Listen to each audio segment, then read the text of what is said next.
Hello hi welcome back to my channel సిసిరా official. So Varalakshmi వ్రతం కొత్తగా చేసుకునే వాళ్ళకి చాలా డౌట్స్ అనేవి ఉంటాయి కదండి.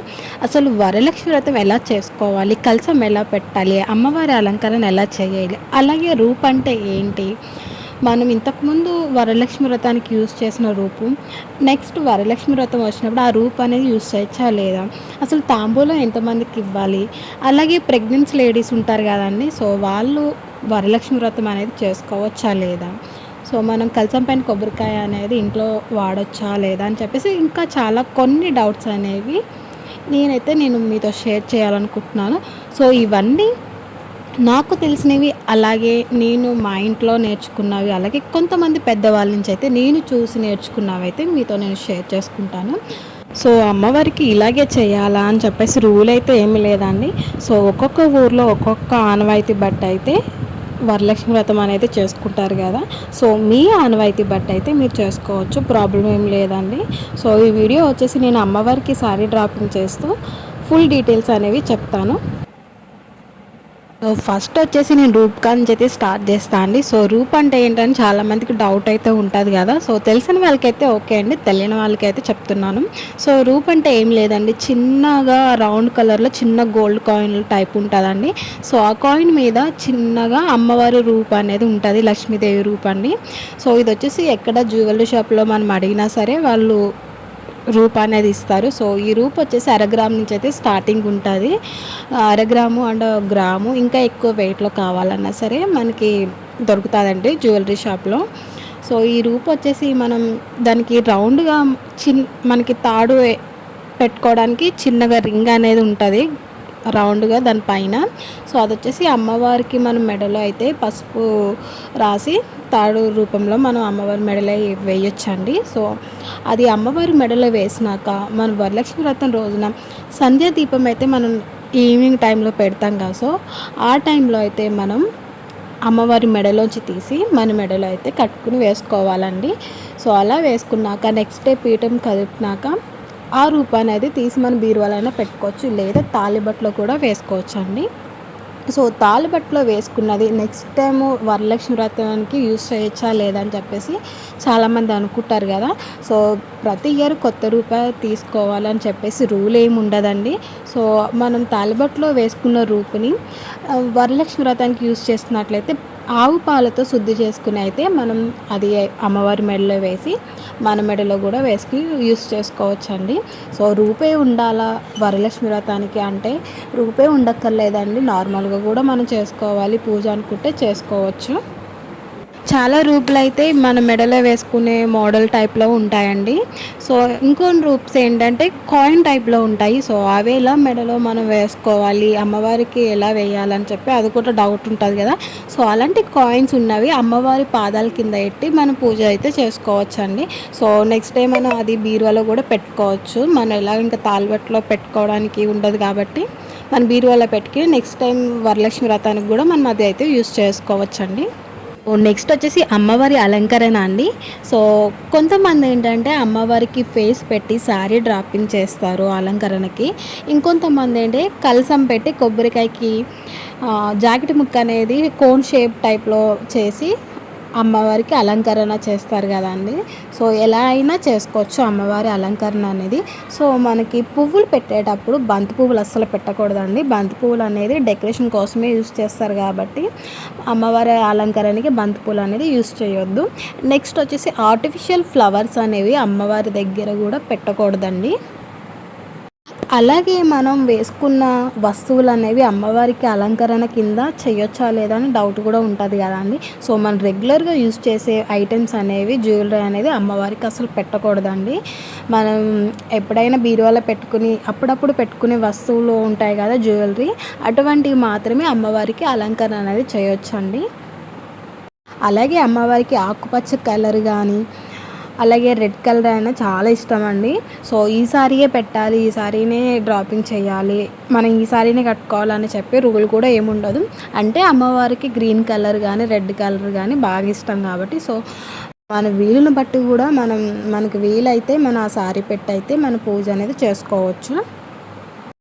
అలాగే మనం కలసం పైన అయితే మనం కొబ్బరికాయ అనేది పెడతాం కదండి. సో ఆ కొబ్బరికాయ అనేది ఇంట్లో యూస్ చేయొచ్చా లేదా అని చెప్పేసి కొంతమందికి డౌట్ ఉంటుంది కదా. సో యూస్ చేయొచ్చండి ఇంట్లో. మనం స్వీట్ రెసిపీ ఏదైనా చేసుకోవచ్చు ఆ కొబ్బరికాయతోని. లేదా మనం దానికి ఒక క్లాత్ అనేది కట్టి మనం ఇంటికి గుమ్మానికి అనేది కట్టుకోవచ్చు. ఇంకా లేదంటే ఆ కొబ్బరికాయ అనేది ఏ నదిలో అయినా, ఏ కాలువలో, చెరువులో అయినా సరే కలుపుకోవచ్చండి. అలాగే మనం కలసం పెట్టినాక మనం బియ్యం అనేది పెడతాం కదండి అమ్మవారికి ప్లేట్లో. సో అది మనం ఇంట్లో యూస్ చేయొచ్చా లేదా ఆ బియ్యాన్ని అనేది చెప్పి డౌట్ కూడా ఉంటుంది కదా. ఆ బియ్యం అనేది కూడా ఇంట్లో మనం యూస్ చేసుకోవచ్చండి. దాంతో మనం స్వీట్ రెసిపీ ఏదైనా చేసుకోవచ్చు. సో నెక్స్ట్ వచ్చేసి కలసం పెట్టేటప్పుడు కలసంలో ఏమి వేయాలని చెప్పి డౌట్ కూడా ఉంటుంది కదండి. సో చాలామంది ఏంటంటే నవధాన్యాలు వేస్తారు కలసంలో. నిండుగా వాటర్ని అయితే నింపి అందులో నవధాన్యాలు, పసుపు, కుంకుమ, అలాగే చిన్న బెల్లం వేస్తారండి, ఫ్లవర్ వేస్తారు, సో ఖర్జూరం కూడా వేస్తారండి. సో మెయిన్ ముఖ్యంగా ఉండాలంటే కలసం నిండుగా వాటర్ అయితే వేసుకోవాలండి. వాటర్ వేసుకుని పసుపు, కుంకుమ, అలాగే దక్షిణ వేసుకోవాలండి. దక్షిణ అంటే చిల్లర కాయిన్ అండి. ఇంకా చిన్న బెల్లం అనేది వేసుకోవాలి. ఒక చిన్న ఫ్లవర్ కూడా వేసుకోవచ్చండి. సో మెయిన్గా ఇవైతే కలసంలో అయితే మనం ఇందులో అయితే పెట్టుకోవాలండి. నెక్స్ట్ వచ్చేసి చాలామందికి ఉండే డౌట్ అండి. సో ఈ ప్రాబ్లం నేను కూడా ఇంతకుముందు ఫేస్ చేశాను. సో నేనైతే పెద్దవాళ్ళ నుంచి అయితే తెలుసుకున్నాను కాబట్టి నేను మీతో చెప్తున్నాను. సో ప్రెగ్నెంట్ లేడీస్ వాళ్ళు వరలక్ష్మి వ్రతం పూజ అనేది చేయొచ్చా లేదా అని చెప్పి చాలామందికి డౌట్ అయితే ఉంటుంది కదా. సో 4th మంత్ వచ్చి 5th మంత్కి ఎంటర్ అయినప్పుడు పూజ అనేది అసలు చేయకూడదండి. ఫంక్షన్స్ కానీ అసలు ఎక్కడికి వెళ్ళకూడదు, ఏ పూజ అనేది చేయకూడదండి. 4th మంత్ కంప్లీట్ అయ్యి 5th ఎంటర్ అయినప్పుడు అసలు పూజ అనేది చేయకూడదు. వాయినం తీసుకోకూడదు, అలాగే వాయన ఇవ్వకూడదండి ప్రెగ్నెంట్ లేడీస్ వాళ్ళు. 4th మంత్ ఉన్నంత వరకు ఏ పూజ అయినా చేయవచ్చు. అలాగే ఎక్కడికైనా ఫంక్షన్స్కి అయినా వెళ్ళొచ్చండి. 5th మంత్ ఒక్కసారి ఎంటర్ అయినాక అసలు ఇంకా వాళ్ళు ఏ పూజ చేసినా ఫలించదంటారు. చేయకూడదని ఏం రూల్ ఉండదు కదండి, ఫలితం అనేది రాదు అని చెప్పేసి అంటారండి. సో ప్రెగ్నెన్సీ లేడీస్ వాళ్ళు 5th మంత్ వచ్చినట్లయితే ఈ పూజ అనేది అస్సలు చేయొద్దండి. నెక్స్ట్ వచ్చేసి అందరికీ కామన్గా ఉండే డౌటే అండి, తాంబూలం అంటే ఏంటి, అసలు తాంబూలంలో ఏం పెట్టిస్తారు, అసలు తాంబూలం ఏ టైంకి ఇవ్వాలి, అసలు తాంబూలం అనేది ఎంతమందికి ఇవ్వాలని చెప్పి చాలామందికి కొత్త వాళ్ళకి అయితే డౌట్ అయితే ఉంటుంది కదండి. సో తాంబూలం అంటే ఏమీ లేదండి. సో తాంబూలం అనేది మనం 3 మెంబర్స్కి ఇచ్చుకోవచ్చు, 5 మెంబర్స్కి, 9 మెంబర్స్కి, లేదంటే 11 మెంబర్స్కి ఇచ్చుకోవచ్చు అండి. సో తాంబూలం అనేది ఏ టైంలో ఇవ్వాలంటే మనకి మార్నింగ్ అయితే పూజ అయిపోయినట్లయితే బ్రేక్ఫాస్ట్ ఏమి తినకుండా మన ఇంటికి తాంబూలం ఇచ్చే వాళ్ళని తీసుకొస్తాం కదండి, ముత్తైదువుల్ని. సో వాళ్ళకైతే కాళ్ళకి పసుపు అనేది రాసి మనకి గంధం అనేది పూసి వాళ్ళకి బొట్టు అనేది పెట్టి మనం తాంబూలం అనేది వాళ్ళకి ఇవ్వాలండి. సో తాంబూలం తీసుకోవడానికి వచ్చిన ముత్తైదువుల్ని సాక్షాత్తు లక్ష్మీదేవి మన ఇంటికి వస్తుందని చెప్పి భావించి వాళ్ళకి కాళ్ళకైతే మనం ఏమీ మాట్లాడకుండా మౌనంగా అయితే వాళ్ళ కాళ్ళకి మనం దండం పెట్టి బ్లెస్సింగ్స్ అనేవి మనం తీసుకోవాలండి. సో చాలామంది ముత్తైదువులకి బొట్టు పెట్టేటప్పుడు చూపుడు వేలుతో అయితే పెడతారు కదండి. సో మనం ఒక సుమంగలికైనా లేదా ఒక ఎదుటి వ్యక్తికి కుంకుమ బొట్టు అనేది పెట్టేటప్పుడు మిడిల్ ఫింగర్ అయినా లేదా థమ్ ఫింగర్తో అయినా బొట్టు అనేది పెట్టాలండి, చూపుడు వేలు. సో మన ఇంట్లో ఎటువంటి గొడవ లేకుండా మనస్ఫూర్తిగా ప్రశాంతంగా అయితే పూజ అనేది చేసుకోవాలి. సో తాంబూలంలో ఏమేమి పెట్టిస్తారంటే తాంబూలంలో మెయిన్గా చాలామంది దగ్గర అయితే ఒక్కొక్క ఆనవాయితీ బట్టి పెడతారు కదండి. తాంబూలంలో మెయిన్ వచ్చేసి సో మనకి అమ్మవారికి పెట్టేటప్పుడు ఫ్రూట్స్ అయినా, ఒక్క అయినా, ఫ్లవర్ అయినా రెండేసి పెట్టాలండి. సో మెయిన్గా మనకి తాంబూలం ఇచ్చేటప్పుడు ఏం కావాలంటే తమలపాకు, 2 తమలపాకులు కావాలండి. సో 2 తమలపాకు, ఫ్రూట్స్, ఒక్క, దక్షిణ, అలాగే గాజులు అండి, కుంకుమ కూడా ఇవ్వచ్చండి. సో అమ్మవారు వచ్చేసి అలంకరణ ప్రియులు కాబట్టి అమ్మవారికి గోరింటాకు కూడా ఇస్తారండి ముత్తైదులకి. సో ఫ్యాన్సీ ఐటమ్స్ ఆడవాళ్ళు పెట్టుకునేవి కూడా ఇవ్వచ్చండి.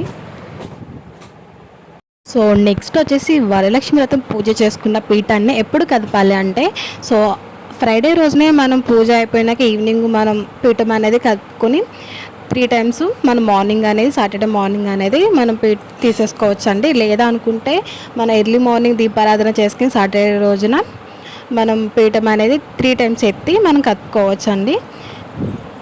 సో కొత్తగా చేసుకునే వాళ్ళకైతే ఈ వీడియో అనేది కన్ఫర్మ్గా యూజ్ అవుతుందని చెప్పేసి అనుకుంటున్నానండి. సో నెక్స్ట్ వీక్ వచ్చేసి వరలక్ష్మి వ్రతం కాబట్టి సో శ్రావణ మాస వరలక్ష్మి వ్రతం శుభాకాంక్షలు అండి. అలాగే మన ఛానల్ ఎవరైనా కొత్తగా చూస్తున్నట్లయితే ప్లీజ్ సబ్స్క్రైబ్ చేయండి. Thank you.